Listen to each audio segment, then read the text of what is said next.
Overfishing has traditionally been part of the culture and commerce of Newfoundland, but overfishing decimated the stocks. Fortunately, the cod are making a comeback, or so I've been told. This is Frank Barrett, and he's been fishing these waters for cod for how many years, Frank? Oh, 20 years. About a year. 20. Oh, 20 years. Yeah. And he is by far the best fisherman we've met today because he has a fish. Now we got to try to get another one. Yeah, we need more. It is cold and windy. And it is windy, and it is very, very foggy. Very foggy, yes. And this should be very good fishing weather. This is typical cod fishing weather here in Newfoundland, isn't it? Yeah. 20 years experience Frank has had. Now, I don't feel anything, Frank. Why do you call it jigging? Yeah. Why do you call it jigging? I don't know. Now, do you have to come all the way up to your ear? Yeah. It's important. Yeah. All the way to your eye. As long as you don't get hooked in your nose. Okay, don't hook your nose. Yeah. Don't hook your eye. Now we've caught one fish, gives me hope for the rest of the day. And if you were a fisherman, a true fisherman, you have to bring home the bounty. Right, Frank? Yeah.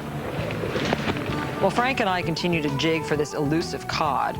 Let's go back to Woody Island for a lesson in Map Reading 101.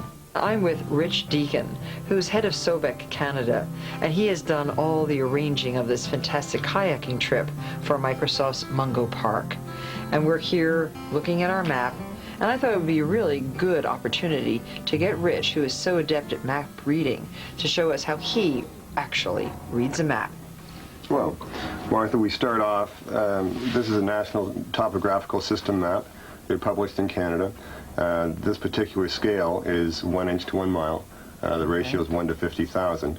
You can get these maps in 1 to 50,000, which is a mile to the inch, or you can go to 1 to 250,000 or 1 to 1,000,000. Now notice, we're looking at the map upside down. You can read it much better than we can, but as Rich says, when you're doing kayaking or boating or any kind of travel, point the map in the direction that you're going. Makes it much easier than trying to always envision that right is left and left is right. This makes much more sense. And the easiest way to orient yourself as you're traveling along are by reading the contour lines. Now, contour lines are these little brown lines that go either in a circle or just all over the place. And what they do is delineate the difference in elevation from sea level to the highest point. And the color helps a little bit too, doesn't it? It certainly does. That's right. The greener areas are lower areas, and it whitens up as you gain elevation. Now, we were talking about contour lines. Each one of these lines, whenever you cross the line, it means you gain or lose 50 feet in elevation. So where you see the lines pinching together, and there's a good example down here, Martha. Oh, look, yes. At Tack's Head, they're very tightly squeezed together. So it must be almost cliff-like. Oh, exactly. So it's a way for navigation. It's also a way to pinpoint your location. So now, let's figure out how far it is between where we're departing from and where we're going to end up.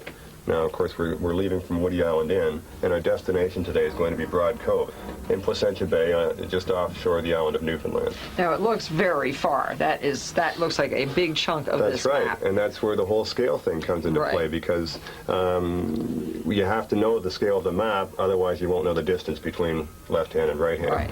And on a 1 to 50,000 map, which we're looking at here, that's 1 inch of that distance 1 mile. equals only 1 mile. So what we can do to measure the distance is just take a shoelace or a piece of string, and we can go down here to the scale and measure this piece of string. The entire piece of string is, say, 5.5 miles, Martha.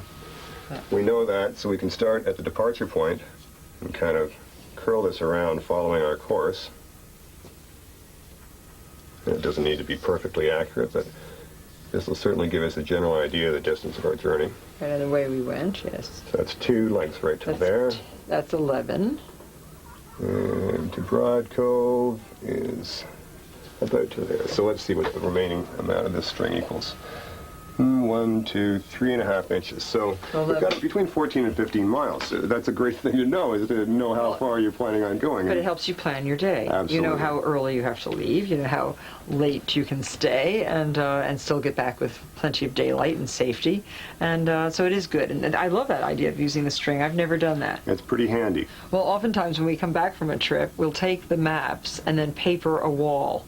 It's very nice to do it in a closet or in a pantry room or someplace in your house. It's a very wonderful reminder of the trip. Well, I can't wait, Rich, to take this map home and do something with it as a memento of this wonderful trip. Thank you so much for showing us your method of map reading, and I would encourage all of you to look at your maps with a new eye.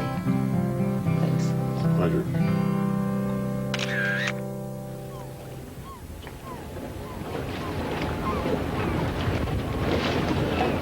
Still jigging.